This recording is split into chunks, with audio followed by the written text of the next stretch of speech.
Hablemos ahora de lo que es el porcentaje de pureza en reacciones químicas, así como hablamos anteriormente de porcentaje de rendimiento de las especies involucradas en la reacción química. Ahora hablemos de un porcentaje de pureza que involucra directamente los reactivos en el medio de reacción. El mismo nos dice cuánto hay en porcentaje verdaderamente del compuesto de interés en un reactivo en particular, ya que los reactivos no siempre son totalmente puros. El cálculo es porcentaje de pureza va a ser igual a masa de compuesto puro entre masa de compuesto impuro por 100%. También es válido decir que la sustancia pura más las impurezas es igual a 100%. E igualmente indicar que una sustancia pura es igual a la sustancia impura multiplicado por el porcentaje de pureza. Acá podemos observar un ejemplo en donde tenemos 40 gramos de cloruro de amonio del 85% de pureza. Te indican o preguntan cuántos gramos de compuestos son puros. La solución es simplemente utilizar la ecuación química donde indica que la sustancia pura va a ser igual a la sustancia impura multiplicado por el porcentaje de pureza. Allí serían 40 gramos de cloruro de amonio impuros multiplicados por 0,85 o 85 gramos de cloruro de amonio puros entre 100 gramos de cloruro de amonio impuro. Se cancelan las unidades por factor de estequiometría y quedan los gramos de cloruro de amonio puro. El porcentaje de conversión nos indica cuánto verdaderamente de reactivo límite se convirtió o reaccionó. A veces no todo el reactivo límite se convierte, hay uno que queda sin reaccionar. El porcentaje de conversión va a ser igual al reactivo límite convertido entre el reactivo límite dado por 100.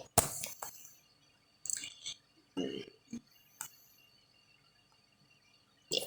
Ahora hablemos de lo que es una disolución para entrar en materia a las unidades de concentración. Una disolución es una mezcla homogénea de dos o más sustancias, normalmente un soluto y un solvente. El soluto es la sustancia presente en menor proporción y el solvente es la sustancia presente en mayor proporción. Ejemplo, solución, veamos quién es el solvente y quiénes son los solutos. En un refresco, el solvente es el agua y el soluto es el azúcar, los colorantes. El aire es la solución, el solvente es el nitrógeno molecular y el soluto es el oxígeno y el dióxido de carbono.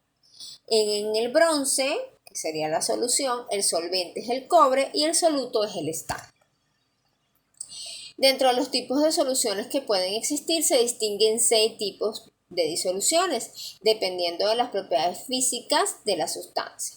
En la tabla pueden observar componente 1, componente 2, los estados de la disolución resultante y los ejemplos. Entonces podemos ver gas, componente 1, gas, componente 2, el gas es estado de la disolución resultante, ejemplo, el aire. Para agua gaseosa, en donde hay dióxido de carbono disuelto en agua, los componentes gas, líquido y el estado de solución sería líquido. Para el siguiente componente 1, 2, gas sólido, sólido sería el estado resultante y podemos observar hidrógeno gaseoso en paladio, como por ejemplo en una reacción química. Luego tenemos como componente líquido-líquido, estado de la disolución líquido, ejemplo etanol en agua, que son totalmente miscibles.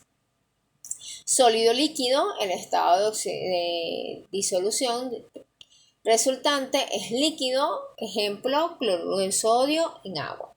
Luego tenemos estado sólido-sólido como tipo de disolución, el estado de la disolución resultante sólido, ejemplo el latón, que es una aleación de cobre con zinc, o soldadura, que es una aleación de estaño con plomo.